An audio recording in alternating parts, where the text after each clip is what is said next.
भाई, अब क्रोइंसा भी समझ गया है। जब देसी तड़का ना लगे तब तक मजा नहीं आता है। तो हमने भी इसे चाशनी में डुबो दिया और बना दिया फ्रांस का मीठा बाबू। स्वाद ऐसा कि फ्रेंच भी बोले वाह भाई वाह।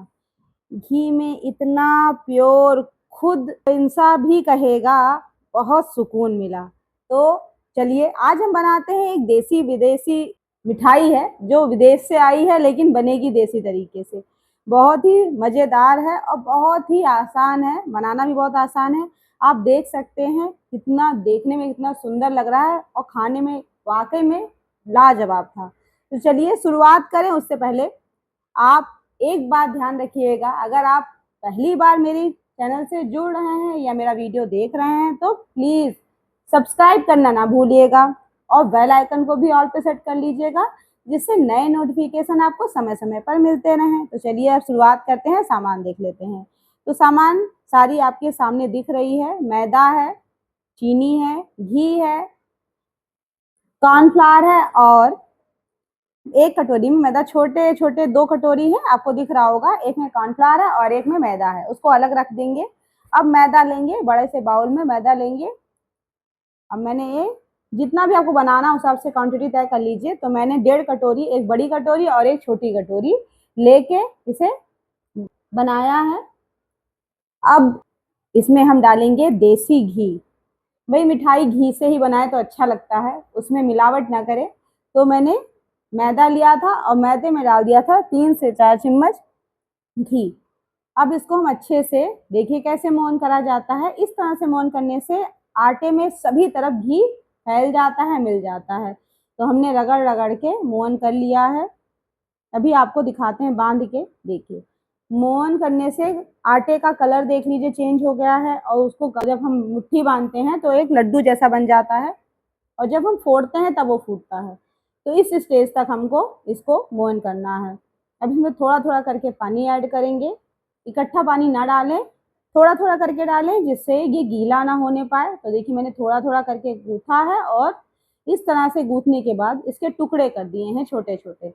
अब इसको बहुत ज़्यादा गूथना नहीं है या बहुत ज़्यादा स्मूथ नहीं करना है, तो ऐसे ही रफली इसको गूथना है। देखिए मैंने रफली बिल्कुल गूथा है, आपको दिख रहा होगा इसमें खूब सारे लकीरें और देखिए साफ और चिकना नहीं है, बस ये मुलायम हो गया है, आपको पास से दिखा दिया। अब इसको हम ढक के रख देंगे। अब चलिए हम बना लेते हैं इसके लिए चाशनी। चाशनी के लिए एक कढ़ाई ले लेंगे। कढ़ाई में हमने 2 बाउल चीनी डाला है। तो जितना हमने चीनी डाला है उतना ही हम इसमें पानी डालेंगे। तो 2 बाउल हमने इसमें कटोरी से, एक कटोरी ले लिया था, सेट कर लिया था, उसी से मैंने चीनी डाला है और 2 कप मैंने इसमें पानी ऐड किया है। अब इसमें नींबू का रस डाल देंगे। अब आप पूछेंगे कि नींबू का रस क्यों डालेंगे? नींबू का रस इसलिए डालेंगे कि हमारा जो चाशनी है वो जमे नहीं। जम जाती है तो क्रिस्टल जैसा जम जाता है, उसमें खाने में मजा नहीं आएगा। तो नींबू डालने से ये जमता नहीं है, इसलिए हमने इसमें नींबू डाला है। अब इसमें हमने इलायची डाल दी है और फूड कलर डाल दिया है। अब जब तक ये पक रहा है तब तक दूसरा काम करते हैं। एक स्लरी बना लेते हैं।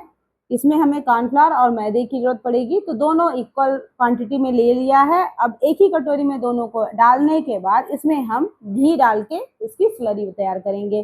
तो आप चाहे तो इसको रिफाइंड में भी घोल सकते हैं, तो मैंने इसको घी में ही घोला है। अब इसको अच्छे से हम फेंटेंगे। आप देख सकते हैं मैंने किस तरीके से इसको फेंटा है और ये किस तरह से दिख रहा है। गिरने पे ये इस रिबन जैसा गिरेगा, उस स्टेज तक इसको फेंटना है। बहुत टाइम नहीं लगता, थोड़ा से टाइम में हो जाता है। देखिए मैंने इसको फेंट लिया और एक साइड में रख दिया। अब आटा भी हमारा सेट हो गया था। अब उसको हम कुछ भी गूंथने नहीं लगेंगे, अब इसको सिर्फ लंबा कर देंगे, बढ़ा देंगे। देखिए इस तरह से इसको बढ़ा देंगे और इसके हम पीसेस करेंगे। आपको सीधा दिख देते हैं, आप सीधा आराम से देख सकें, इसलिए मैंने सीधा कर दिया। अब इसके हमने पीसेस कर लिए हैं, देख लीजिए इक्वल साइज के पीसेस किए हैं। अगर छोटे बड़े हो भी जाते हैं तो कोई टेंशन की बात नहीं है। अब ये हो गया, 6 पीस का हो गया है। तो मैंने तो बाद में वो 7वां पीस भी यूज कर लिया था, लेकिन 6 पीस अच्छे से एक जैसे हैं तो उनका इस्तेमाल करिएगा। अब इसकी हम लोई बनाएंगे और इसको पतली सी रोटी जैसा बेल लेंगे। अगर आपको लगता है परथन लगाने की ज़रूरत है या आटा लगा के आप बेलना चाहते हैं तो आप बेल सकते हैं, कोई दिक्कत नहीं है। मैंने इसलिए स्लैब पे ही बेला था कि वो चिकना होने की वजह से वो अच्छे से हम बेल लेंगे। तो देखिए मैंने पतला पतला इसको ऐसे ही हमने जितनी भी 6 रोटियां हमें बेल लेनी है। देखिए दूसरी रोटी बेल रहे हैं, ऐसे ही हम 6 रोटियां बेल के एक साइड में रख लेंगे। और एक के ऊपर अगर रख रहे हैं तो थोड़ा सा आटा लगा दीजिएगा जिससे आपस में ये चिपके नहीं। दूसरी तरफ चाशनी भी चेक करते हैं।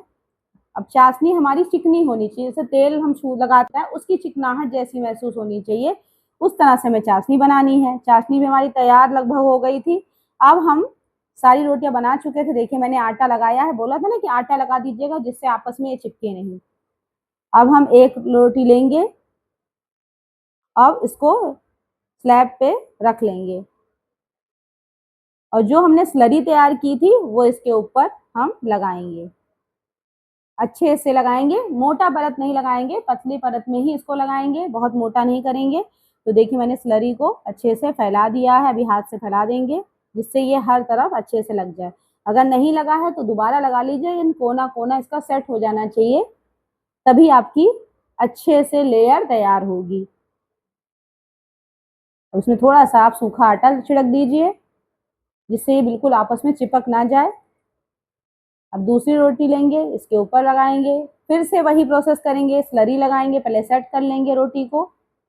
देखिए मैंने सेट कर लिया। अब इसको स्लरी लगाएंगे, इस पर भी स्लरी अच्छे से फैलाएंगे, सेट करेंगे, तीसरी रोटी लगाएंगे। ऐसी 6 रोटियों को हमने सेट कर लिया है।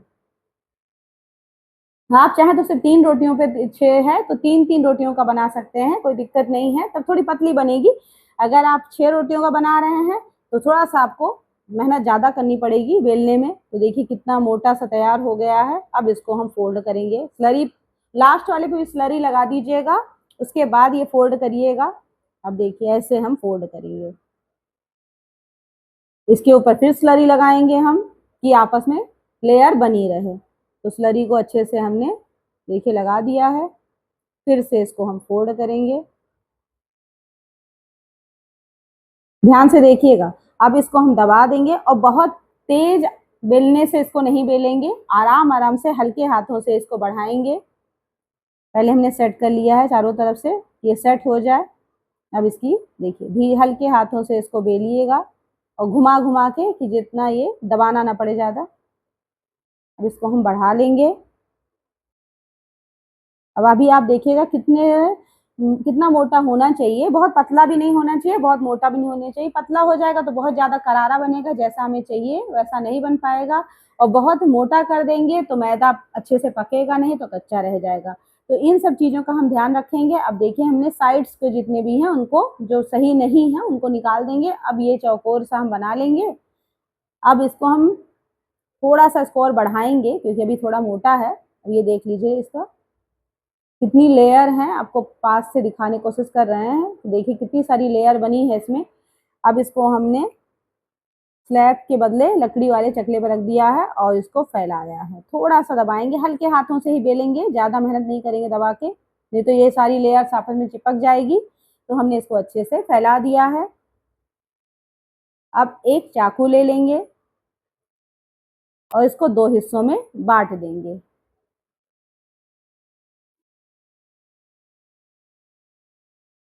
ये बट गया। अब इसके पतली पतली स्ट्रिप काट लेंगे।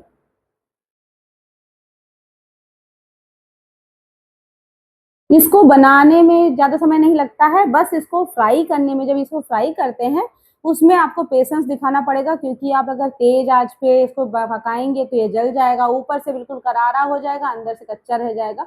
तो बस सबसे ज़्यादा जैसे हम समोसा तलते हैं, कचौड़ी तलते हैं, उसी तरह से इसमें पेशेंस के साथ धीमे धीमे आंच पे पकना है इसको। और जितना धीरे धीरे पकेगा उतना ही अच्छा ये स्वाद में आएगा। तो देखिए मैंने कैसे बनाया है, आपने देखा होगा कि इसको एक स्टिप निकाली, ऐसे बोल रोल रोल कर दिया, बस इसको कुछ भी नहीं करना। कितना आसान है ना, बच्चा भी कर ले, इस तरह से है। तो ऐसे ही हमने सारी बना ली है। देखने में सुंदर हो जाता है और खाने में तो अच्छा लगता ही है, थोड़ा सा ट्विस्ट आ जाता है। अब हमने कढ़ाई रख दी थी गैस पे गर्म होने के लिए, उसमें तेल डाल दिया था। वो कड़वे तेल का इस्तेमाल ना करिएगा, आप हो सके तो रिफाइंड में या घी में ही तलिएगा इसको। तो अब देखिए मैंने उसमें गैस का अच्छे से तेल गरम हो गया था, अब मैंने इसमें डाल दिया और जैसे ही इसमें आप डालेंगे ना ये फूलने लगेगा अपने आप, थोड़ा सा इसका साइज जो है बढ़ जाएगा। तो मैंने जितना मुझे लगा कि आ जाएगा उतना मैंने इसमें डाल दिया है और गैस को धीमा ही रहने दीजिएगा और धीमे धीमे इसको पकने दीजिएगा। जितने धीमे धीमे पकेगा उतना ही बढ़िया अंदर तक क्रिस्प होगा, करारा होगा। बाद में ये चाहे सॉफ्ट हो जाए, अच्छा लगेगा जब वो चाशनी में जाएगा, लेकिन शुरुआत में सारी लेयर्स इसकी अच्छे से पक जाएंगी। तो आप देख सकते हैं मैंने धीमे आंच पे इसको छोड़ दिया है। अब ये धीरे धीरे हल्के हल्के बुलबुले आ रहे हैं और मैंने ज़्यादा इसलिए डाल दिया था कि तेल बहुत ज़्यादा गर्म हो गया था। अगर ज़्यादा डालेंगे तो उसका तेल का टेम्परेचर थोड़ा कम हो जाएगा। तो आपको पास से दिखाते हैं, देखिए इसमें कितनी सारी लेयर्स बनी हुई हैं और देखने में कितना सुंदर लग रहा है। तो आप ये चाहें ना तो इसको नमकीन में भी बना सकते हैं। मैंने तो चाशनी वाला बनाया था, तो आप इसको नमकीन वाला भी बना सकते हैं। ये भी बहुत बढ़िया अभी आइडिया आया है मुझे, तो मैंने सोचा आपके साथ शेयर कर दूं।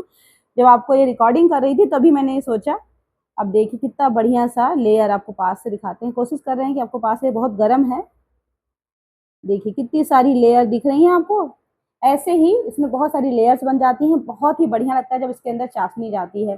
तो एक बार आप जरूर ट्राई करिएगा, बहुत पसंद आएगा। और इसका स्वाद, जब मैंने इसको अपने पड़ोसियों को खिलाया दिया ना, तो वो बोले कि ये तो फ्रांस की जो एक डिश है उसकी तरह स्वाद आ रहा है, बहुत ही बढ़िया लग रहा है दीदी। तो बड़ा अच्छा लगा सुन के, तो मैंने सोचा वैसा ही कुछ नाम रखा जाए इसका।